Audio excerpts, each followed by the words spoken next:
welcome to Back to Life Wellness. Thanks for joining me. Today's episode is part one of a two-part series on Back to Life tips for brain retrainers. And you might be wondering what a brain retrainer is. So briefly, a brain retrainer is someone who has participated in a neuroplasticity program to overcome chronic illness, such as chronic fatigue syndrome, fibromyalgia, multiple chemical sensitivities, multiple food sensitivities, PTSD, long COVID, anxiety. The list goes on. For me, it was a post-viral neuroendocrine immune symptoms that I used a neuroplasticity program for. And there are many different types of these programs. The program I used was DNRS. I will leave a link in the YouTube comments, so you can check that out if you think it may be something that might be helpful for you. They do have a quiz or a little questionnaire you can take to find out if it could be helpful. And you can also just find out a little more information there. I do not receive money if you click on that link, so it's just there in hopes it may help someone. So let's get started with some of these tips. Today I'm going to focus on 5 back to life tips for brain retrainers for everyday living. And the next video will focus on tips for when you're thinking of getting back to work or back to your career. So these tips are for educational purposes only. Some of these things I learned through neuroplasticity training, and some things I just learned by going through the journey. So let's get started with number one. Number one, I highly recommend sending out the letter or an email to friends and family, just explaining, hey, I've been doing this neuroplasticity program for my symptoms, and I know you've been concerned and you've asked about ways you can help me. Here's one thing you can do. You can refrain from asking me about my symptoms when we're together, because I'm no longer focusing on my symptoms. I am focusing on the positive, and if I see you or if I'm able to get out of the house, I just want to focus on the good and the positive and the gratitude in that moment. And DNRS actually has a template for a letter. So if you are part of that program, you should be able to find that in your manual. Tip number 2, keep your outings simple. Now, I know, it's pretty exciting when you have not been at a point where you could go out and get groceries or go out to lunch with a friend. But keep it simple. So for example, getting groceries, go when it's not crowded. Avoid Friday nights or weekends. And you can take a friend with you if you would like, and maybe just plan on getting a couple of things instead of a full grocery cart full. And be gentle with yourself. You may have gone through 10 aisles and you get to aisle 10 and you realize, I forgot something in aisle 1. It's no big deal. You can get it next time. Don't feel like you have to get absolutely everything on your list. Focus on the positive that, hey, I'm at the grocery store and I'm probably the happiest person in the grocery store. I know I was. Throughout the ups and downs, whenever I could get back to the grocery store, I was pretty excited. I'm like, I'm at the grocery store. Yay.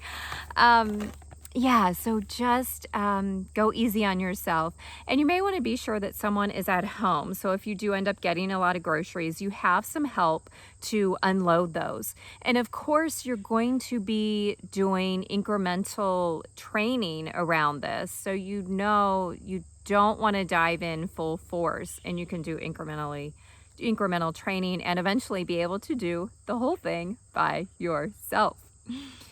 Also, let's say, as far as keeping it simple, say a friend calls up and says, hey, you want to go out to eat? And you're thinking, Yeah, you know what? I can do that.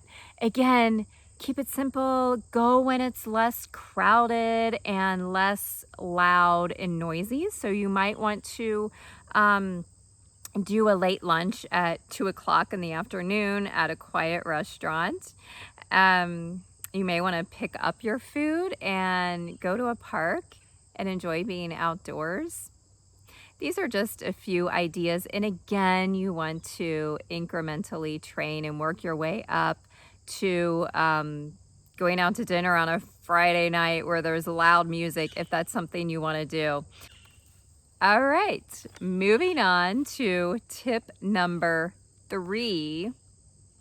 Have a designated advocate when you're going to social outings, especially the first few times. And I'm going to give an example. So you want to pick someone that kind of knows your situation, maybe someone that a friend or family member that you had sent the letter to. So here's an example. I was at a gathering, a celebration, and I was around people that knew me, but I hadn't seen them in a few years. And I was talking to someone, and the question comes up, or the question came up, where are you working now? And what are you doing? Well, I was not prepared for those questions, and I'll get to that later on in these tips. So I said some things that focused on my symptoms, and so before you knew it, the person's like, oh, "Are you going to have this forever?" And at this point, I felt like crying. I really felt like crying. Now, nothing against this person because they had no clue. They're just carrying on a normal conversation. But my brain was spiraling back into the old program and into having to discuss symptoms. But right at this moment, someone walks up with her phone and says, "Hey, I got to show you these pictures we took yesterday with the kids. They're so funny." And totally changed the conversation, actually interrupted the conversation and changed it. And I was able to, hey, engage in that conversation and then eventually say, "Oh, I'm going to go over there and get some snacks," and dismiss myself from the person who was asking me all the questions about my symptoms and my illness. It doesn't mean that this person has to follow you around. But they can just kind of keep an eye out. Like if you're at a family gathering and y'all know Aunt Bertha is relentless and someone sees you over there talking to her, they might just kind of want to meander over there and just see what's going on and see if you need to be rescued from that conversation. Number 4. Be prepared to answer those inevitable questions like, "Hey, what have you been up to lately? Are you still working out at the gym? Where are you working now?" Yeah, I was totally, completely unprepared to answer those questions. I was just thankful that, hey, I was able to get myself ready and be able to be at this function and wasn't even thinking about having to answer those questions. But those questions will come up as you are out and about and as you are getting back to life. So I'm just going to share a few examples. Of some answers, and these are all afterthoughts. I did not have these ready actually when I needed them. But so if someone's asking me, "Hey, how's your career going? What are you doing now?" I can say something like, "Well, work's not really that exciting, but I've been enjoying some time with my kids." Or, "Oh, did you know Matthew got a new job?" And talk about that instead, and then turn the conversation back over to them. "Hey, how are your kids? What have you been up to? I heard you just went on a vacation. I heard you just got a new job. Whatever it is, turn the conversation back over to them, because people typically like talking about themselves, and then you can get on a different topic. Another thing you can say if someone's like, hey, what are you, what have you been up to? Just say something like, I've been reading a lot, and I've been enjoying reading about gardening and stuff. And I noticed your flowers by the front porch. Those are really pretty. Tell me, what kind are those? Again, you're flipping the conversation back over to them. Now, it may be inevitable that, they might keep prying a little bit. And if that's the case, you can say something like this. You can be a little vague, and that's okay. If they're asking about your career, you can say, I stepped away from my career for a little while, and I'm focusing on some other things right now. There's some really good things going on, and I'll be able to share that with you at another time. And then turn the conversation over to them. Tip number 5 is let go of what you think other people think of you. For some reason, that was really difficult for me, because you do get the responses like they may know that you have been sick, and they'll come up and say, well, you look good. Or they will say, oh, you're not working now. Oh, well, that must be nice. And they're really not intending any harm. They're not intending to hurt you. So keep in mind that you do not have to explain your journey. I always wanted to explain, try to explain my symptoms, explain the fatigue and what that was like. But what I learned is they really don't understand that, no matter how hard you try. And it wasn't a good idea, according to neuroplasticity training, to be trying to explain my symptoms to somebody. It just put my brain in a state of stress, instead of focusing on the positives. So, and it is difficult for type A personalities, or those perfectionistic folks that are going through this journey. I know a lot of you are go-getters, so you may have been running half marathons and going to grad school before your perfect storm, and you feel like you have to explain yourself why you're not as engaged in life as what you were before. But you don't have to explain it.